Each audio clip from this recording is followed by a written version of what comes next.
Assalamu alaikum, this is Aksa Durrani, People and Culture Manager at Nucleus. So, let's start from my journey. मेरा तकरीबन 13 साल का experience है multiple industries में, लेकिन इन HR I am from last 5 years. Let's talk about how difficult is technical recruitment. So, as we all know कि IT industry में resources बहुत कम हैं एज़ कम्पेयर टू अपॉर्चुनिटीज़. तो इसी लिहाज से ऑन एंड ऑफ काफ़ी डिफ़िकल्टीज आती हैं in term of hunting the right resource, right person for the right place. Talk about the attitude of the candidates. Attitude थोड़ा सा डिफ़िकल्ट होता है कैंडिडेट्स का. अगर मैं बात करूँ कि जब मैं कॉल करती हूँ रिसोर्सेज को फॉर द इंटरव्यू, तो अ बिट ऑफ एटीट्यूड थोड़ा सा नॉन सीरियस होता है. और at the time of interview मुझे वो येस कर देते हैं, इंटरव्यू के लिए कंफर्मेशन दे देते हैं, लेकिन जब मैं इंटरव्यू से कुछ देर पहले फॉलो अप कॉल करती हूँ तो उस टाइम पे उनके साथ मल्टीपल इश्यूज़ उनको फेस हो जाते हैं. आई थिंक इस चीज़ को थोड़ा सा जो है नहीं होना चाहिए. हमारे अंदर इतनी करेज होनी चाहिए कि अगर हम इंटरव्यू नहीं देना चाहते या कोई प्रॉब्लम आ रहा है तो हम एक रिक्रूटर को स्ट्रेट अवे कह दें. इससे बेनिफिट क्या होगा कि रिक्रूटर का भी टाइम सेव होगा, प्लस आपका खुद का भी टाइम सेव होगा. तो आई बिलीव कि इस करेज को अपने अंदर बहुत ज़्यादा लाने की ज़रूरत है. एडवाइस टू फ्रेशर्स मैं यही कहूँगी कि मैं अक्सर यूनिवर्सिटीज़ में गई हूँ, मैंने सेशन लिए हैं. तो यूनिवर्सिटीज़ में जब उनका लास्ट सेमेस्टर चल रहा हो, ये आई बिलीव कि यूनिवर्सिटीज़ को चाहिए कि इस तरह के स्टेप्स लें कि लास्ट सेमेस्टर्स में उनको CV मेकिंग पे स्पेशल उनका फोकस हो और उनको बताया जाए कि आपने जब यहाँ से ग्रेजुएट होना है तो किस तरह से मार्केट में जाके आपने अप्लाई करना है, आपका एटीट्यूड क्या होना चाहिए, उनको कॉन्फिडेंस बिल्डिंग पे फोकस करना चाहिए. और इस तरह की ट्रेनिंग्स उनको देनी चाहिए कि जब वो मार्केट में जाएं तो उनका एटीट्यूड बहुत प्रोफेशनल हो. उनको CV बनानी आनी चाहिए. मतलब मैं अपने सेशंस में इस चीज़ को बहुत ज़्यादा फोकस करती हूँ कि जब आप CV बनाएं तो वो इतनी ईजी और एक्सेसिबल हो कि एक रिक्रूटर को देखते हुए कोई इशू ना हो, उसे कोई प्रॉब्लम फेस ना हो.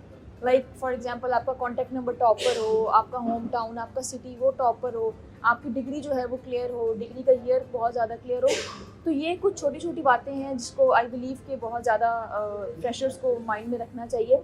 प्लस अगर हम एटीट्यूड की बात करें, फ्रेशर्स का एटीट्यूड भी इतना पॉजिटिव होना चाहिए कि जब वो किसी कंपनी में अप्लाई करें या अगर उनकी हायरिंग भी हो जाए तो वो इजीली कंपनी में जेल इन हो सकें. ठीक है, क्योंकि आई एक्सेप्ट दिस फैक्ट कि यूनिवर्सिटीज़ का एटीट्यूड और एक प्रोफेशनल प्लेस का एटीट्यूड डिफरेंट होता है. बट अगर हमें लास्ट सेमेस्टर में स्टूडेंट्स को इस चीज़ के बारे में बताया जाए या इस पर क्लासेस दी जाएँ, और मेरी की यूनिवर्सिटीज़ को बहुत ज़्यादा इस चीज़ में मैं कहूँगी कि वो लास्ट सेमेस्टर में रिक्रूटर्स को इनवाइट करें, HR मैनेजर्स को इनवाइट करें, ताकि वो प्रॉपर प्रैक्टिकल नॉलेज दे सकें कि मार्केट में क्या ट्रेंड चल रहा है, क्या ट्रेंड नहीं चल रहा. LinkedIn uses, this topic is very close to my heart. मैं ये टॉपिक भी अपने सेशंस में बहुत ज़्यादा इसको मैं फोकस करती हूँ कि अपना लिंक्डइन ID लाजमी अपडेट रखें और किसी भी रिक्रूटर को हाय हेलो से बिल्कुल अप्रोच ना करें.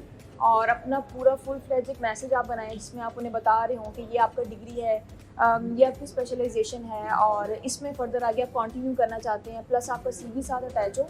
तो आई थिंक कोई भी रिक्रूटर या एटलीस्ट मैं तो बिल्कुल भी उस हाय हेलो का रिप्लाई नहीं करती, क्योंकि एक रिक्रूटर को एक दिन में मल्टीपल मैसेजेस आए होते हैं. फ्रेशर्स को मेरी यही एडवाइस है कि अपना लिंक्डइन अपडेट रखें, उस पर अपना डिग्री लाजमी मेंशन करें, आपका जितना एक्सपीरियंस है इंटर्नशिप का वो ज़रूर मेंशन करें, और उसमें जो आपका कॉन्टैक्ट नंबर या जो आपका ईमेल है वो अपडेटेड रखें. क्योंकि समटाइम इस तरह होता है कि जब कोई रिक्रूटर आपको अप्रोच करता है तो वो कॉन्टैक्ट नंबर ही आपका एक्सेसिबल नहीं होता, या जो आपका ईमेल ID है उस पर आप रिप्लाई नहीं करते. तो ये कुछ चीज़ें अगर आप इनको मतलब अपने फिंगर टिप्स पे रखेंगे तो डेफिनेटली आपको एक अच्छी जॉब मिल सकती है. तो pro tip to all the freshers and students कि आपको मार्केट में इनिशियली जो भी इंटर्नशिप मिलती है, अवेल दैट अपॉर्चुनिटी. बगैर के जाने के उसमें आपका स्टाइपेंड कितना है, मिल रहा है या नहीं मिल रहा, एटलीस्ट आपको उसमें एक्सपीरियंस ज़रूर मिलेगा. और जब आपको एक्सपीरियंस मिलता है तो आपकी लर्निंग बहुत ज़्यादा होती है. तो स्पेशली चूँकि I am a technical recruiter, तो IT के बच्चों से मेरी यही एक रिक्वेस्ट है, यही उनको एक एडवाइस है कि फ्रीलांसिंग के साथ साथ अगर आपको कहीं पर इंटर्नशिप भी मिल रही है तो उसको आप ज़रूर अवेल करें. That would be more beneficial for you.